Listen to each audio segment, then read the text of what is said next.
Welcome to the Pro Aging Podcast. I'm Steve Gurney, founder of the Positive Aging Community. We're excited that you can join us for our interactive discussions with pioneers and thought leaders on a wide variety of topics related to aging and longevity.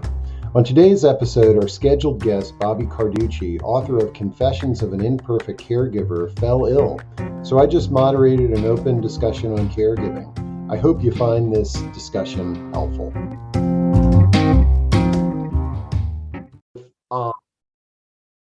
I have pretty much hundreds of conversations during these discussions. After these discussions, many of our community members call me. I'm out there in the community. So I have hundreds of discussions in a given month on a variety of topics related to aging and longevity. And so what I did when I found out that Bobbi wasn't going to be able to make it was I just wrote down 5 things that come to mind when we're talking about the topic of caregiving.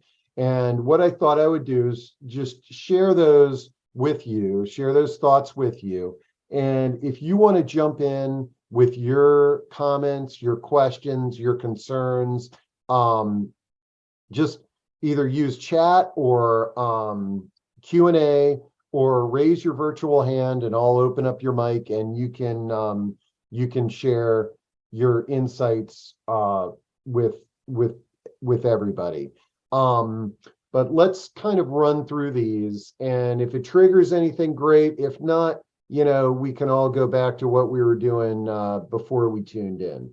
So I guess the number one thing that sort of comes up when I'm talking to individuals who are in the caregiving role, and before we dive into this, the other day I was talking with somebody and they said I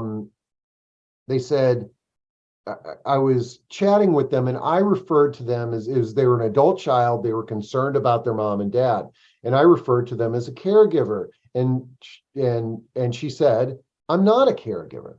And I was like, I'm sorry. Caregiver is this loose term that we in this field use for anybody who's concerned about a loved one. But it's also the same term, and this is where it was confusing for her. It's also the same term that we use for somebody who is caring, you might hire to care for mom and dad.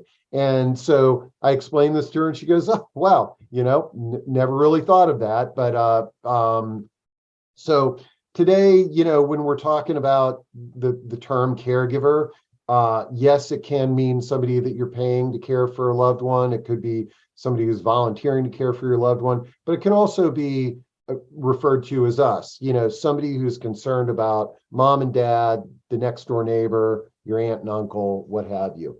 But I think the most important thing that I see out there is communicate. The most important challenge that I see out there is communication. Is that a lot of times we're guessing what our loved one wants because we haven't had a conversation with them. It hasn't been clearly defined. There could be communications problems between us and the person that we're concerned about. And it generally results in the root of the challenges that we face when we're concerned about a loved one. So that's sort of my number one thing is that it's really knowing what our loved one wants and how do we get that. And one thing that many people walk away from when they go through a caregiving scenario is that they understand how important it is to think about what would happen if my health would change, what would happen if my spouse passed away, what would happen if my spouse is sick, and how would I like to be taken care of, and how would they like to be taken care of. So knowing what we want, communicating what we want is probably the number one issue when I'm talking to folks on this topic. Number two, and this is a big number two, is that I would say that at least half of the phone calls that I receive with people asking for advice or guidance are from adult children, and they are having differences in opinion on what we should do with mom and dad, and there's conflict, there's multi directions of, what are we going to do? And it's sort of this point always goes back to number one, is that oftentimes the reason the siblings are arguing over what we should do with mom and dad is because nobody has a clear picture of what mom and dad want. And or mom may have communicated one thing and it was interpreted by one sibling, and then it was interpreted different by another sibling. Okay, now before I move to number three, I know a bunch of folks have sort of come in a little bit late, and you're wondering why we're not having a conversation with Bobbi Carducci, the author of The Imperfect Caregiver. And it's because Bobbi's got the flu, found out at the last minute there was no way she was going to make it. So I'm just sort of prompting an open discussion on caregiving. And what I'm doing here is just sharing. I just put this together immediately when I found out Bobbi was going to be here, sort of 5 things that I see that the caregivers and the families and the individuals that I'm talking to are dealing with. But I encourage you all, if you want to jump in on this conversation, if you've got questions, if you've got a concern that you sort of jumped in on this conversation today to hear Bobbi talk about, that you were looking for a solution, by all means, throw that question, comment into chat or Q&A, or raise your virtual hand, and we can try to come up with a solution for you. Okay, number 3, stress and guilt.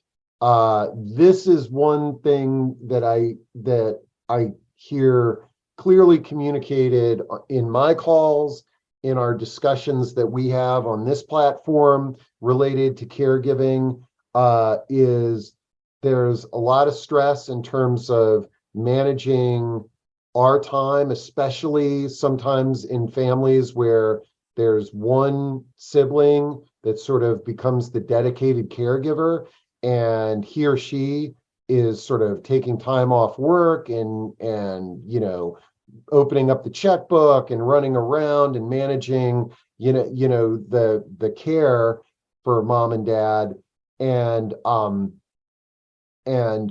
sort of looking at, geez, I need some help, and it's not there. The guilt could occur from that person that I'm just mentioning who's stressed. There could also be a tremendous amount of guilt and feeling like I'm not taking care of mom the best way that I can. But I know there's an awful lot of guilt from siblings that might not be geographically in an area where they are taking on a role, and then their sibling is the one who's all stressed out and doing it all. And so that's another topic that I find that caregivers are dealing with. Let's see, I'm looking in chat, and Patty Hagan says, ask for help. Try not to get too consumed by the thought of having to provide all the care yourself. It's okay to reach out. And I agree, Patty. Thanks for throwing that in there. I think it's one of the best things about these discussions that we have, or virtual support groups or live and in-person support groups, is to, number one, recognize you're not the only one out there who's going through this. And number two, recognize that there are people out there that want to help you and can help you.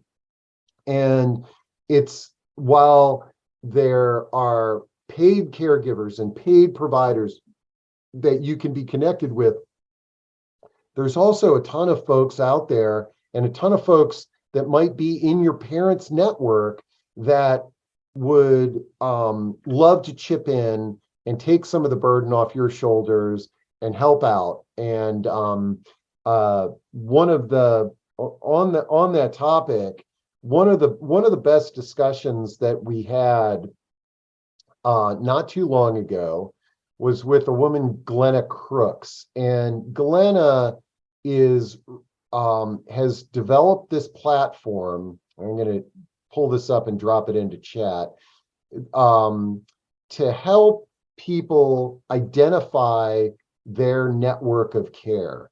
Now, ideally, you want to do this for yourself before you're in a caregiving role. But what I've found is that a lot of adult children are doing this with mom and for mom and dad, with mom and dad, and it can help identify extra hands and extra resources that are out there for us when we're going through this caregiving journey. So, okay.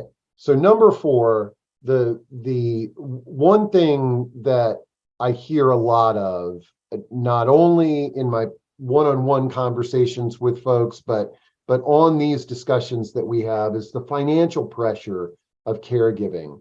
Now, this could be the financial pressure of, hey, I've got to take time off. I might have to quit my job, based on the commitment that I'm making to caregiving. But I think one of the scariest things that I've seen out there is where folks begin to sacrifice their own financial well-being and their own future retirement or caregiving funds for a loved one. And what I mean by this is that it could be that mom doesn't have a significant amount of assets and can't necessarily afford a memory care community, and the family chips in and they start writing checks for this. And if you are of a means that this is not going to impact your future, your kids' future, what have you, that's fantastic, and that's great. But I hear a lot of people say, geez, I'm concerned that I'm never going to be able to retire because I'm chipping in for mom's care or what have you. And this is one of these things where when I'm sort of brainstorming with folks about what direction to take, I think it's very important for all of us to draw a line in the sand on what we're willing and able to do for our loved ones in this caregiving role. And it could be financial, it could be time, it could be energy. And if we're not going to be able to make a financial commitment, then helping steer them and doing research on different ways that we can creatively make sure that our loved one is being provided for with the funds that they have available. Okay, I'm kind of babbling there. All right.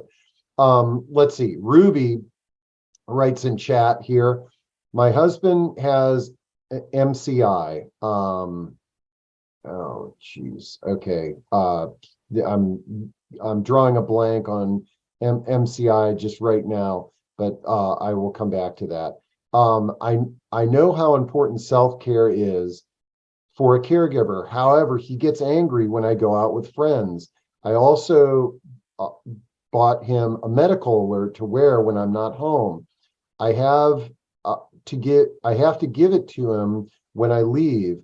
How do I handle the anger? Also, when someone says they're willing to help, I've learned I need to tell them the specifics as what I need. Mild cognitive impairment. I apologize, Ruby, and thank you, Jose, sharing that.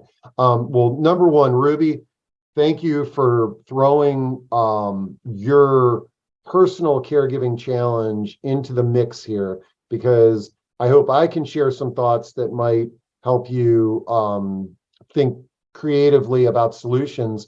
But more importantly, I hope that other people in the audience today might be willing to jump in and share their ideas and resources for you as well. But let me first off say that the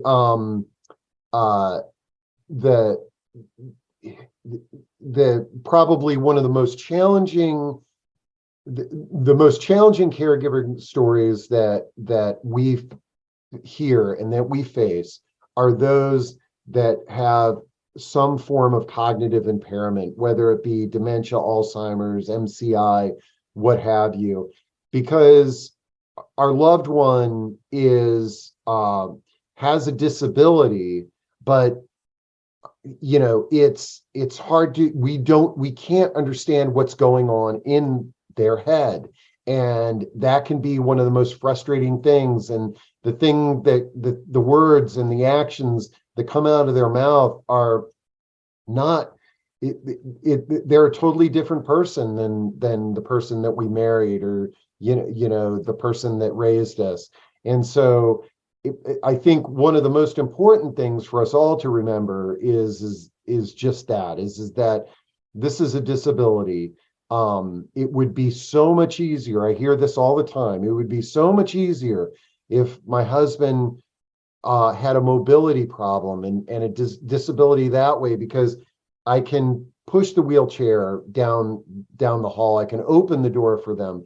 But when we talk about a cognitive impairment, we don't know what's going on in their brain. And one of the things that really helped me understand this a little bit better was if any of you have taken the virtual dementia tour, this is a very artificial exercise that you go through, where they put headphones on, you've got glasses, your vision is blurry, you might have some gloves on that make it difficult to pick things up. It's sort of throwing all of these scenarios into the mix, and then you have to go through a bunch of exercises. But what I realized when I went through that, what opened my eyes up to it, was that when I had all these things on and I started going through the tasks that were instructed to me, my behavior was very odd. That I was rambling. The things that I was saying would not have made sense to an innocent bystander. And it really opened my eyes up to, when we see somebody who is maybe, bursting out in anger or talking incoherently, we just don't know what's going on in their head. And I think, Ruby, one of the things is, yes, your husband may get angry when you go out with your friends, and I know you feel guilty doing that, but I think mentally that's probably the best thing that you can do. I also think that your tip is, as you sort of cultivate your network, and let your friends and your husband's connections know that you could use an extra helping hand, to really spell out the specifics of the expectations and creating your wish list of the things that could help you. And I could see where you might have a very good friend that's like, man, I'm just not mentally equipped to jump in and help you there, Ruby, but I'd love to make you some lasagna. And so coming up with that wish list.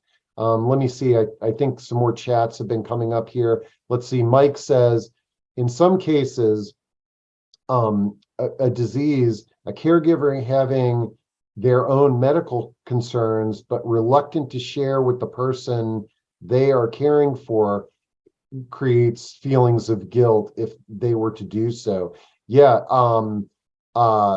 Mike, I agree. There's a couple of things here. Is that um, that yes, as we're maybe, let's say that we're like Ruby and we're taking care of our spouse, and now we have some health concerns that are arising.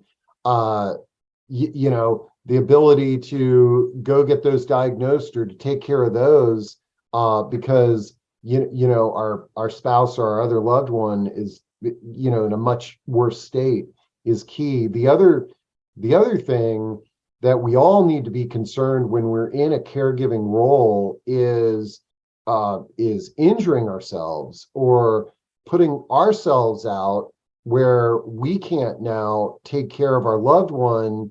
And who do we have as a backup plan? Do we have a backup plan?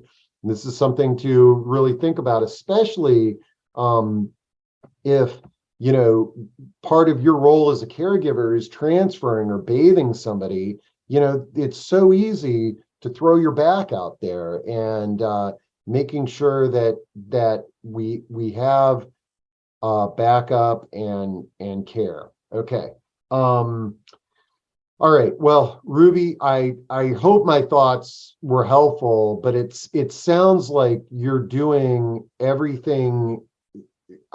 You're doing everything the way that I would have done it. You're trying to take steps to take care of yourself. You've got a medical alert system in case when you leave there's a fall or something like that.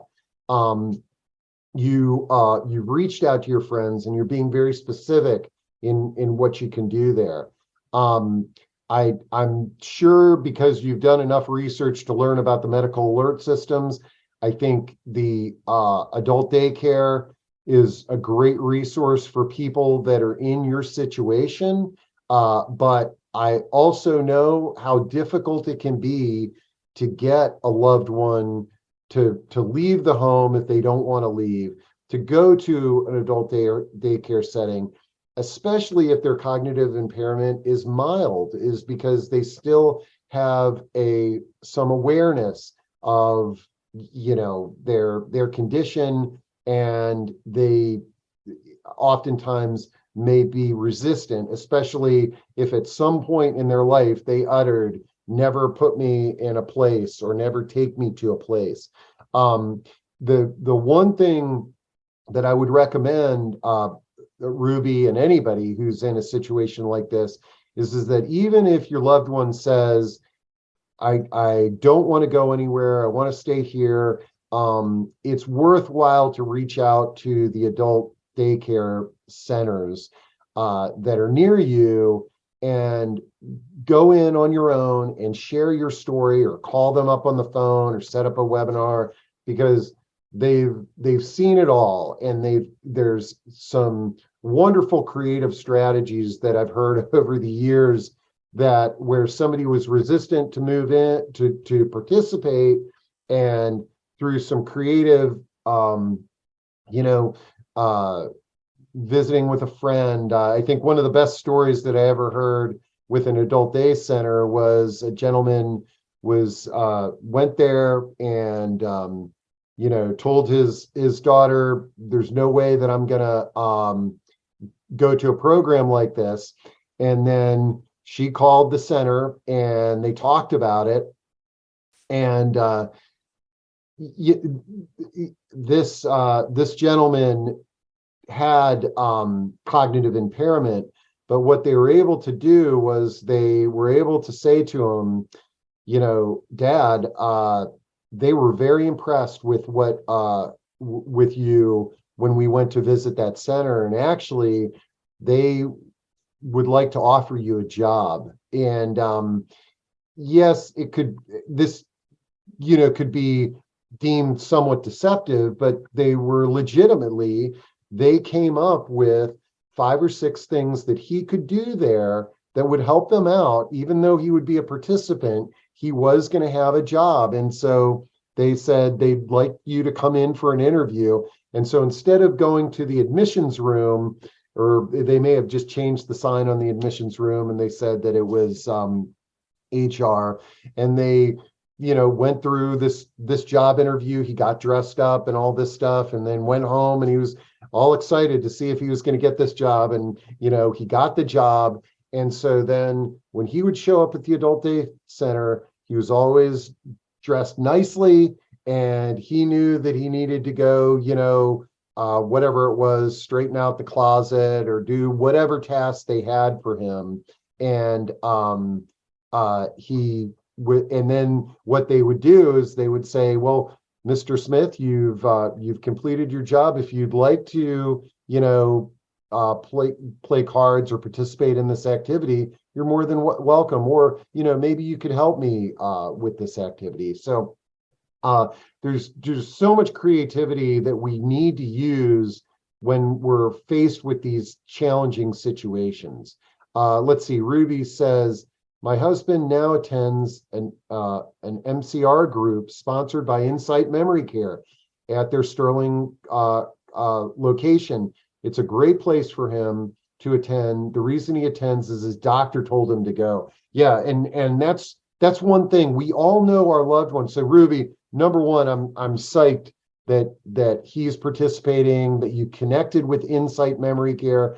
For those of you who are in Northern Virginia and you're a caregiver, Insight Memory Care is just a cutting edge resource and really doing some amazing things in the area of memory impairment and caring for loved ones with memory care. And I'm going to drop their website into chat there. And Ruby, you bring up another thing is that all of our loved ones are a little bit different. And so you know better what will trigger, a loved one to make a decision or to sort of think outside the box on the way they were thinking if they're resistant. And it sounds like, Ruby, that your husband's doctor told him that he needs to go someplace.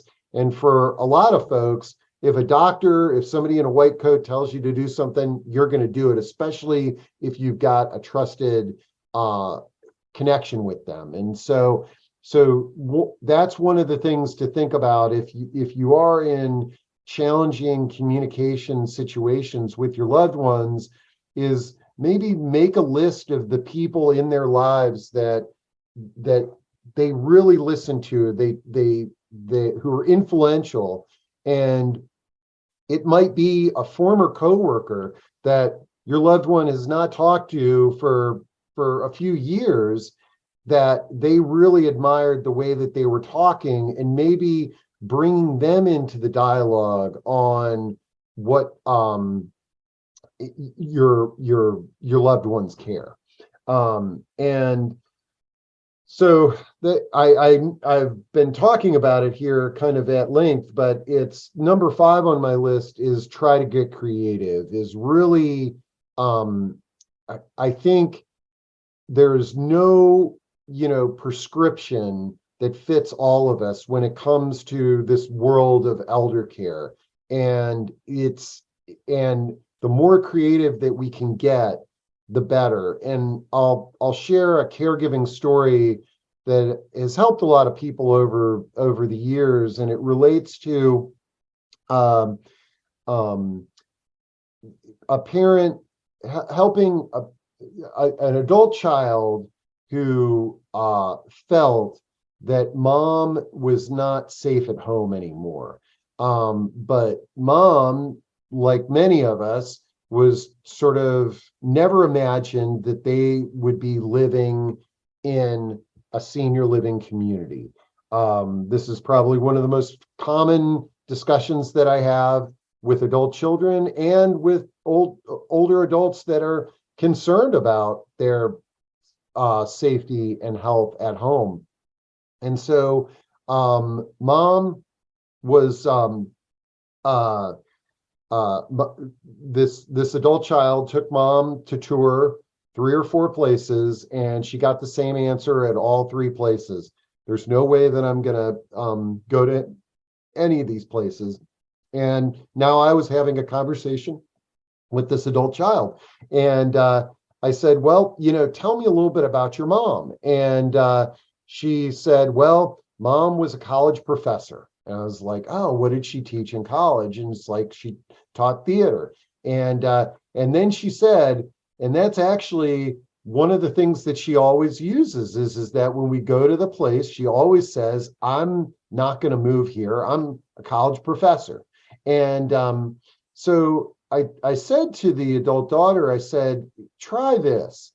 Call those three places that you toured mom, and let them know that mom was a college professor in theater arts. And is there a way that they could outreach to the local high school or to a theater program and somehow integrate mom into utilize mom's skills as being a theater arts professor. And on one of the three communities actually was already doing that they had the high school kids would come over and they would rehearse their lines in front of the residents for the school play. And so then she said to her mom, she said, Mom, this community found out that you were a theater arts professor, and they really want you to come help them out with the high school theater program that comes there. And mom was excited about that. And she went to one of their rehearsals and immediately was ready to move in. And the adult child told me after all this happened, she said, what it did was it gave her, there was this clearly defined thing that she wasn't getting by living at home that she could get at that community. And it was this purposeful activity of utilizing something that she was good at and that she loved. And that was a great story. So I'm just sort of sharing that personal story there. Hope it helps with you. Okay. Jose says, there exist other ways to communicate other than logic and reasoning. The brain can share emotions without words. That's great. Let's see. Kristen says, I have some suggestions for caregivers that I recently got from a friend. Is chat the best way to share that? Is there another way to share that? Actually, Kristen, let me open up your mic. Oh, and I see that, let me open up your mic there. Hold on. And I see Jose's got his hand raised, but Jose, let me have Kristen share some of her tips, and then I will get to you next, Jose. And let me stop sharing my screen there. So Kristen, let's see. I think your mic's open. Okay, can you hear me? Yeah. Thanks for jumping in. And for those of you who were expecting a discussion with Confessions of an Imperfect Caregiver, our author had the flu and really tried to take it down to the wire, but unfortunately couldn't make that. So we're just having an open discussion on caregiving. So Kristen, share some of the tips and suggestions you have. Okay. I just typed this all up, and it's kind of a lot. So I'll try to summarize it, but I actually wrote this up for a group. I'm running a little solo aging group for friends. And one of those people has been a home health aide for years, and he's now retired, but he's supporting friends who are dying, and some of them are getting hospice care. So he strongly recommends the book, Making Friends with Death. He said every time before he goes to work with somebody, he reads the last third of the book because it gets him into a wonderfully meditative kind of state of mind. And do you want me to put that in the chat? Oh, no, I got it. Okay. I just looked up the book, and I'm gonna I'm going to share Okay. the link, and here I'll even put it up on the screen here from Amazon. Making Friends with Death, a Buddhist Guide to Encountering Mortality. Is Right. that the one? That's it. Yeah. Okay, great. So, um, so this is all based on his own experience, but what he's going to talk with me further, but what was sharing the other night was how to deal with the caregivers that are coming in, the professional caregivers, because it can be a challenge. And also his friend is a bit of a challenge because she doesn't want him telling her what to do. So it gets a little complicated. So here's what he suggests. He said, first, you really need to clear your own inner chatter and listen to the patient. Just as Jose was saying, listen to your own body, because you can often, sense intuitively what the patient needs through your own body. So make your body comfortable. The more comfortable you are, the better. You really need to be balanced physically, mentally, and emotionally. And he did have one situation where he went in and he wanted to wake up the woman because she had asked him to come to visit her. And he said, most dying people are sleeping almost all the time. And the aide did not want him to wake her up, but he knew that she wanted to talk. So he said, in some cases, you have to do what you feel is intuitively right. So, and also many patients crave conversation because they don't get that from professionals. And if you're a solo dying person, that can be a real challenge not to have that kind of conversation. Yeah, and oftentimes, I mean, somebody is sleeping because they don't have anybody to talk to. They're not feeling well. It's Right. But wow, these are great discussions. And I tell you one thing. Also, when you connect with your friend, one thing that I really want to do this year more than we have is to put real life stories on the pedestal on these discussions. And it certainly, the invitation is open to you and your friend to come on to a discussion and talk about, this personal caregiving challenge. I think that would be really very interesting and a great thing to build a dialogue around. Yeah, he's really a wealth of information. It's difficult. I mean, he's so busy right now, and it's difficult for him to kind of organize all this information. So I said, we'll just have a conversation and I'll write it down. I'm happy to do that. So that's what I've been doing for the group. But yeah, it would be, I'll talk to him about it and see if he's interested. Some other things that he recommends. He said the most stressful part of working with professional caregivers, it's the aides. The nurses tend to be a little better. The social workers, he finds, are better. But the aides have crummy jobs. I recently had to be in rehab for weeks, and it's not a fun job, and they don't make much money. And also, they're very defensive because they're afraid that you might tell on them. If you might contact their boss and say she's not doing her job. So there are a lot of issues. So you have to be really careful with the aides in speaking with them and not coming across too aggressively. On the other hand, you really need to be a strong advocate.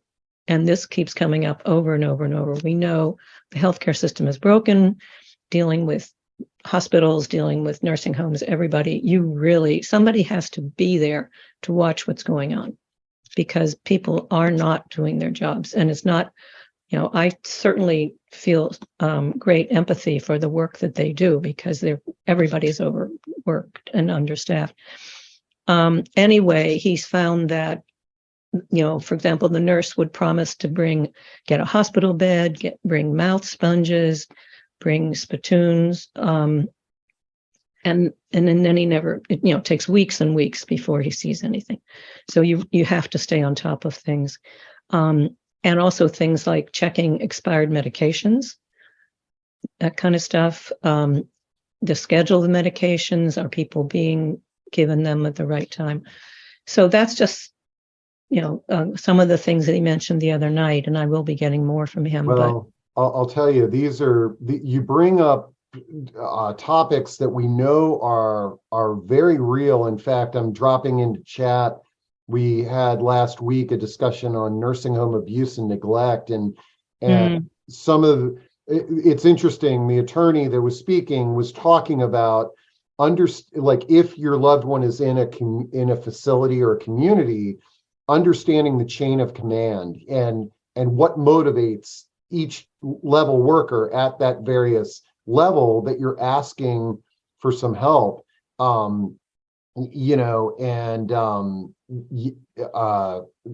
These are some great suggestions that we all need to be aware of. But I tell you, you'd mentioned that this is as part of a solo aging group that you're running, support group. I think for those of us, all of us are at risk of outliving our loved ones and being in a solo aging vulnerable position. But talking about these topics now will hopefully help us all sort of think about, our own future and how we can help ourselves.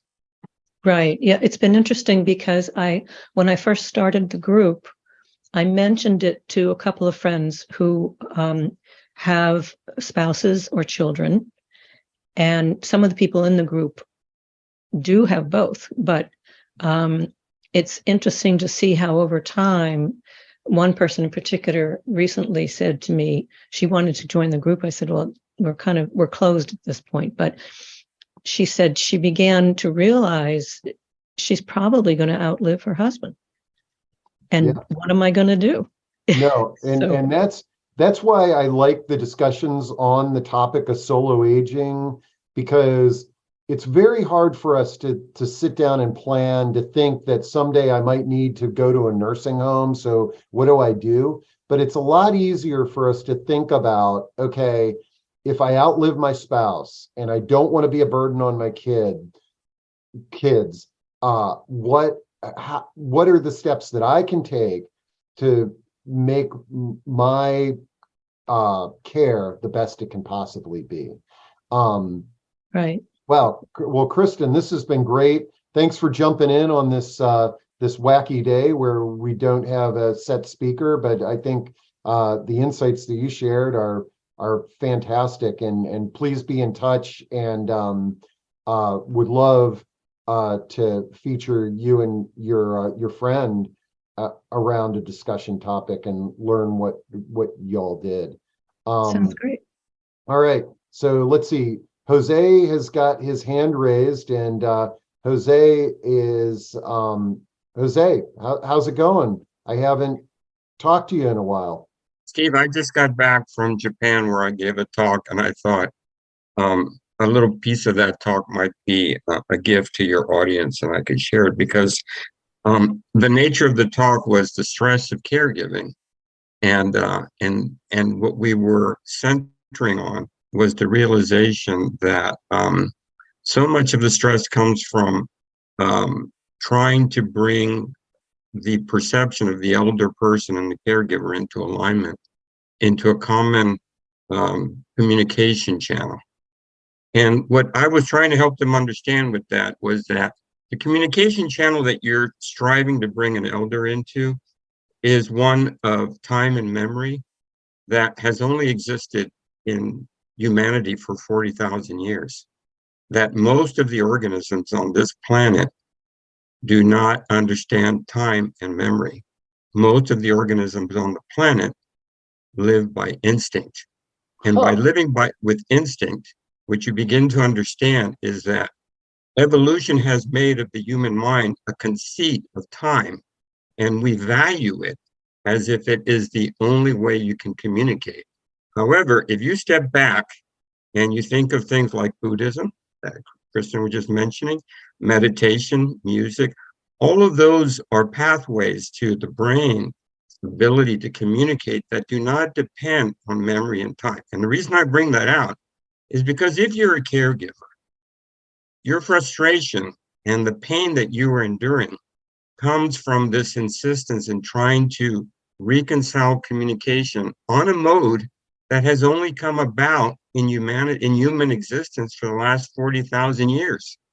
That if you were to learn how to communicate out of that mode in a way that can express emotions, because remember, even though if you have Alzheimer's and it ravages your cerebral cortex, the part of the brain that deals with emotions, the amygdala, remains intact. And so you can actually have communications of deep love and affection with a loved one that have nothing to do with memory and time. And the more you learn how to do that as a caregiver, more moments you will have that are memorable, that are pleasing, that avoid the burnout. But we don't know how to do that because we live in a culture, in today's modern Western culture, that emphasizes time and memory and productivity, you see.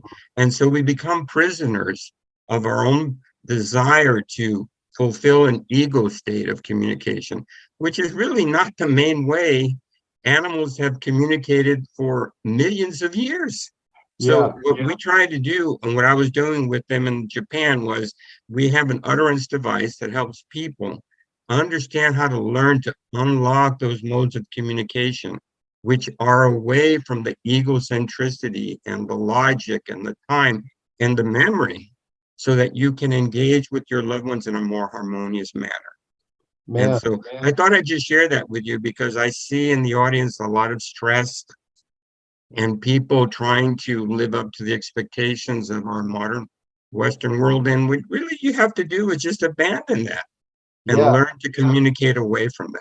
Well, Jose, I know we tried to get you on here to talk about the utterance device, but shoot me an email because I think this is a great topic too. It really does make a lot of sense. When you first said something, when you first started talking about that, I was thinking about my dog, and my dog, yes, dog has memory. They know who you are and this, that, and the other. But like when you leave a house, your dog doesn't realize if you're gone 15 minutes or 5 hours. I mean, it's just, I don't know if that's an ideal comparison, but it popped into my mind. And I think a lot of our frustration is that we remember how our loved one behaved 20 years ago, and he's not behaving this way now. It's a good analogy that you can have an emotional relationship with a pet that can be totally fulfilling. In fact, people die and they leave their wealth to their pets because they've had such an intense relationship with them. So if we can do that with animals, why can't we learn to cultivate that with our loved ones? Mm-hmm. And I think that is simply a message of saying you can reduce the stress that unfortunately we are all headed for, and learn to be happier for this relationship that you're going to have to embark on. Man, these are some great thoughts, Jose. Thanks so much. And do reach out, because I'd love for you to share more of this and some of the other projects that you're involved with. Well, okay. All right. Okay. Let's see. Barbara typed in, she said, can you share things that you've heard from caregivers and families dealing with the transition from mid to late stage Alzheimer's, that wondering how their decline will go, how fast or how slow? My mother is being cared for at my sister's house by her and her family. I find an increasing anxiety for me at this point on how to prepare. My mom is not bedridden. Well, Barbara, I hope that some of the suggestions and thoughts that Jose and Kristen shared were helpful to you. I also would highly recommend reaching out to the Alzheimer's Association and trying to get into a support group, whether it be virtual or a in-person support group. and talk to as many people that have gone on this journey. Everybody's journey in life, and especially going through Alzheimer's and dementia, is different. But that I know that there's some resources there that can help you prepare a little bit for what the expectations might be as you transition from early to mid to late stage Alzheimer's, and how fast that occurs. We many times, none of us have a crystal ball, but I know that Alzheimer's Association does have some very good documentation on what the expectations could be at those various stages.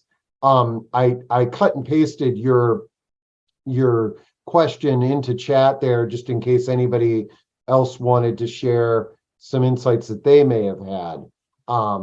But let's see. Wow. I truly did not expect us to go a whole hour here today. I figured, okay, our presenter is not around, so I'll share 5 ideas on caregiving, and then we'll talk for 15 minutes. But I see that we're getting close to the end of the hour. I see that we retained most of our audience here, which is I'm pleasantly surprised. I think that sometimes this is a great format, just to sort of throw some ideas out there and riff on them. And so feel free, folks, to email me if you've got ideas or suggestions, or if you like this format. This could be something that maybe we do a couple of times a month, where we just talk about stuff as opposed to having a presenter on. But with that, I think I'm gonna wrap things up here. But okay, Patty says sometimes the decline also depends on what other medical conditions someone is living with. Yeah, so Barbara, be very aware of that. The other conditions, whether it be, you said your mom is not bedridden, but there might be other conditions, Parkinson's, low vision, hearing, things like that could really impact the direction of their progression through the cognitive impairment. Okay, well, folks, again, and then Barbara says, do you anticipate rescheduling today's speaker? Absolutely. We had scheduled Bobbi many months ago, and but obviously, if she's in the middle of the flu, now is not the time to pick that date. I will follow up with her in a week or so, when hopefully she's better. We'll get her back on the calendar. And I love having discussions with authors who have written on any of the topics we talk about, because they've thought so deeply on that specific topic to write their book. And yeah, tomorrow's topic, I know it's totally different, but we're going to talk about sex after 60 and sexually transmitted diseases. And so this author knows a lot about that, and because she's done a lot of research in that area. So I'll get Bobbi back on. And thanks, Barbara, that my Plan B approach is met your approval. I certainly enjoyed it. I love talking about these topics, whether it be in a forum like this or one-on-one. And so for those that are hanging in there for this discussion, feel free to reach out, schedule time on my calendar. I love brainstorming. It's where I get a lot of ideas for these types of discussions. It's where I learn about blind spots, where things that, where we're not addressing the needs of our elders, and it can help us, move the needle here and make the world a better place for all of us. So all right, folks. Well, hopefully I'll see a few of you tomorrow and the next day at our discussions, and next week at our big solo aging discussion that we're going to have. And I thank you for hanging in there, and we'll talk to you all soon.